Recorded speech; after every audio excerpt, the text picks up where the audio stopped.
All right, it's your boy Superman 2000. I'm in the fight mobile. Oh man, it's almost even, so there's light everywhere. Sorry for these bad camera angles. So you remember some time ago I did a video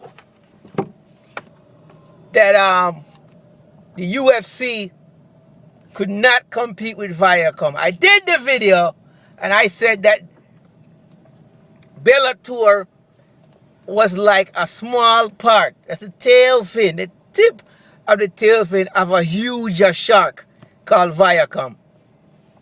Now look at this. The UFC is for sale. They had to sell. They didn't have a choice. They couldn't grow the business any bigger because they cannot get into certain markets that Viacom was in. They just can't make certain type of media deals. And I said that type of management and managing an organization that large was beyond the scope of Dana White. It's no hard feelings. It's just certain things I can do. Certain companies and clients that is point in my life I'm not ready to manage yet. But that doesn't mean that in time I won't grow to be able to manage those clients and manage those type of accounts and do those type of work and analysis. But it takes time. And Dana White, he's not ready for that yet. And neither is Zuffa as an organization. So they had to sell. Now, in my mind, the people that's coming out ahead is going to be Flash Media. Because they own 20%. And they're going to get the 20% of that 4-point-something billion. So that's a good deal for them. That's a good deal. They made a good investment. Now, whoever is buying the UFC, I hear it's the bid that I supposedly won. It's a group of companies, Kraft, WWE, WMG, and others. My next video, when I get to the money share, I'll outline the group that bid. But my only problem is that I cannot arrive at that 4.2 billion valuation. I just can't. I'm sorry. So you make 600 million a year, but your business model is unsustainable. I just don't see it. Maybe it's me, but I just do not see that 4.2 billion valuation. So I don't know what they're basing that off of. I don't know if they're basing that off of maybe the Fight Pass, the Fight Pass subscribership, the sales, the Reebok deal. I don't know what they're basing that off of. But it's almost like, I wouldn't even say it's investing I wouldn't even say it's like investing in a technology stock. I wouldn't say that. But it's almost like investing in a business that's on the decline. Because if you think about it, the last couple of pay-per-view events, they haven't been that spectacular. And Conor McGregor came along, gave everything a shot in the arm, and then things got rolling again. Ronda Rousey lost the title, and she was a big money maker. And she hasn't been back in the ring since she lost the title. And the new champions, the public don't know them that well. So the UFC realized, hey, it takes time to make a star. It takes time to make the fans like the person. It takes a lot of time to, they realize, hey, our business model isn't sustainable.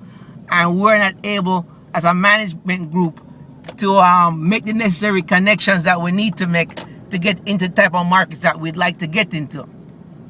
So this is why I said before that Bellator would cut them off in certain markets just by making content available. That's it. It's like iPhone and Android. There's an Android every single where. There are more Androids than iPhone now. And all that Android did, when Android first came out, everybody said, man, these Android phones were so sucky, blah, blah, blah. But no, Android phones is just as good as iPhones. Imagine that. Imagine that. So Bellator, when they first came out, everybody said, oh, they're sucky, blah, blah. But now, with them recruiting fighters from the UFC, the product is indistinguishable. Now, the next thing that I see as a problem here, your biggest competitor, Bellator, is buying up all of your good fighters. And they're willing to pay more money and give everybody a better deal. So it's going to be hard for you to keep good talent. In addition to that, the top guys, a lot of them, you know, the belt turnover so fast and there's so many injuries, it's hard to keep and promote and sustain these fight cards on such a regular basis. It's very hard. Very, very hard. So, I don't see that valuation being there. I just don't see it. Multiple competitors, one major competitor with a lot of media pipeline that's growing faster than another, growing faster than the UFC and sucking up all the ratings. I don't see that 4.2 billion valuation. I mean, like, where are they getting this from? I'm looking at all the negatives. At the same time, I'm looking at all the positives in terms of product branding, and I still don't see it. I just don't see that 4.2 billion valuation. And the next thing to also keep in mind is the Muhammad Ali Act is coming to MMA, which means that every dime a fighter or a promoter makes off a fighter, they're going to have to disclose to that fighter. The UFC has had some shady contracts with fighters where they can reclassify the royalties, where the fighters have no right to audit and determine if they're being paid the right amount. Fighters, fighters cannot get a fair shake, and they've been getting out by paying out low ball amounts of money. And fighters are signing away their ancillary rights, likes their image and that type of stuff, in the contract, without getting proper royalty and a proper percentage of what they help the UFC build. Don't get me wrong, the UFC also contribute to those guys' career. But overall, if you sign away the rights to your likeness and your image and that type of stuff, and you get a 10% royalty off whatever the merchandise the UFC makes, but that doesn't include all merchandise, that doesn't include cable television, that doesn't include, it's where I'm going with this. So if you can take somebody's likeness and make and produce and distribute and all those type of things and not pay them fairly, and then in the long run you get sued and you're going to have to settle with them, or the word is out there, just the bad press alone make people think that you're a slimy organization or a slimy businessman. Just the bad press alone. So aside from the bad press, let's look at the next thing, why I don't think the valuation is there. The class action lawsuit, where several MMA fighters are joined together suing the UFC in saying that, hey, listen, man, the way the UFC operated business, it operated business as a monopoly. It bought up all the smaller competitors. It forced fighters to accept low-ball contracts or they wouldn't have nowhere else to go to fight. Think about that. So here it is that the class action lawsuit is there. So what's going to happen now when fighters get a fair shake and they have a right to audit, a right to go and look at the revenue of how much money they're supposed to get in terms of royalties and what's rightfully theirs? What's going to happen then? They're going to sue. So if you're a new owner and you buy this business, not taking that liability or that class action lawsuit that's coming down the pipe, You see, think about this carefully. UFC is for sale, right? Why would you buy a company when they're in the middle of several class action lawsuits against them in terms of pay, liability, and things that would affect their cash flow? Why would you buy a company for $4.2 billion? They only make $600 million a year. Okay? You're gonna spend $4.2 billion on that. Now, that $600 million is gross, not net. So you still don't know what are the administrative costs, what are the net income. You still don't know what the profit net income is, or profit margin is to an extent. So if you're buying the brand or the name and then you're gonna run it into the ground or rebrand it or do something else with it, you may have an uphill battle. Because as much as the fans love UFC, if you're not putting on the kind of fights that they like, or the controversy isn't there or something, they're fickle. They'll bounce. A lot of them are fly-by-night fans. They'll run back to boxing. They'll even go to Bellator. So, and Bellator is free on Spike TV. So, you're not going to tell me that UFC is worth $4.2 billion. No. If you're Dana White and you're watching my video, you can't sue me. Don't get upset.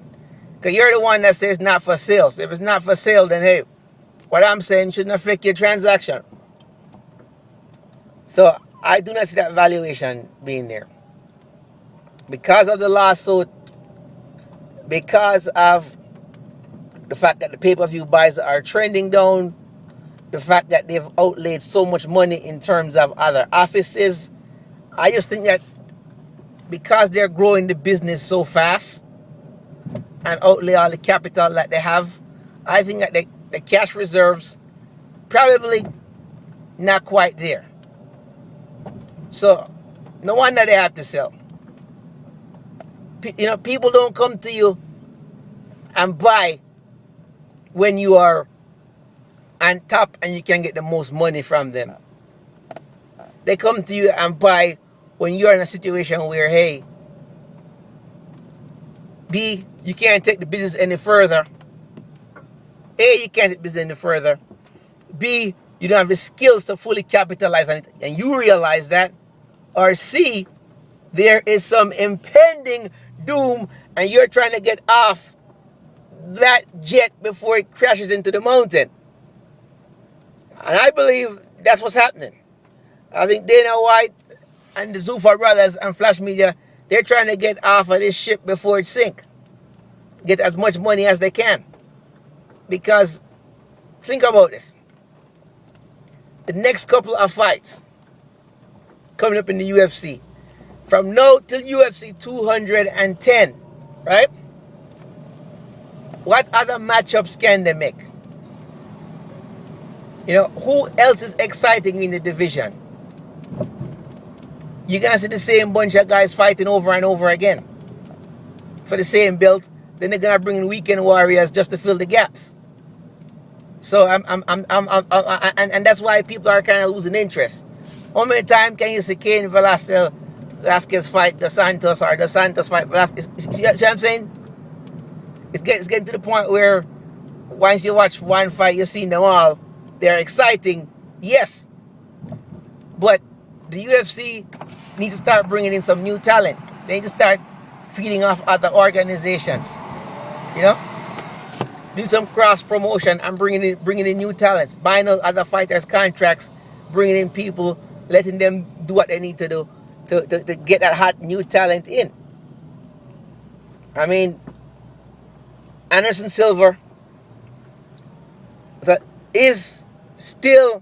will always be a legend in my book. But the UFC is not capitalizing on him or being marketing properly. And on top of that, I don't even see them giving him another title shot. I think they're going to try and make him a gatekeeper or give him a couple of fights and then bench him. Now, will he get a title shot at some point? Well, the way it's going and the way Bisping is acting, I believe Anderson Silva will get a title shot. Is that going to motivate me to come out of my pocket and buy a pay-per-view?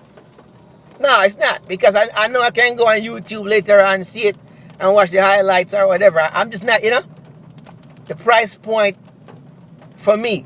If I was the UFC and I wanted to stay in business, here's what I would do. Simple.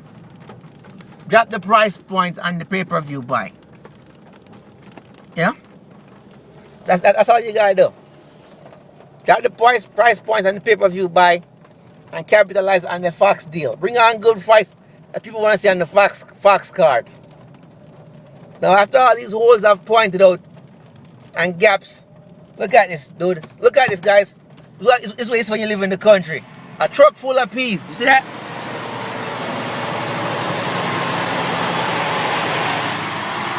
That's a truck full of peas. Wow. Yeah. But I don't see that 4.2 billion valuation. I'm not paying that money for the UFC. I wouldn't do it. Now, these guys are suckers. And I think after the sale goes through, you're going to see that the UFC as an organization may have a year or two of life left in it. Then it's probably going to start kicking out. And people say UFC is one of the fastest growing organization and MMA is one of the fastest growing sports. Fine. But like I said before, if you put me in a room with a child and you ask who is the fastest growing person in the room, it's going to be the child. I'm an adult. I'm fully grown. It's like boxing is all over the world. Boxing has no more where to grow. And that's why MMA is growing faster than boxing, because MMA is fairly small and it's coming up. So I'm not saying that if the UFC get on a new management, they will not be able to make it work. But I just do not see paying $4.2 billion for it. Now, if you guys think the valuation is good, comment below and let me know what you think. Peace out. Your boy Superman 2000 from the Fight Mobile.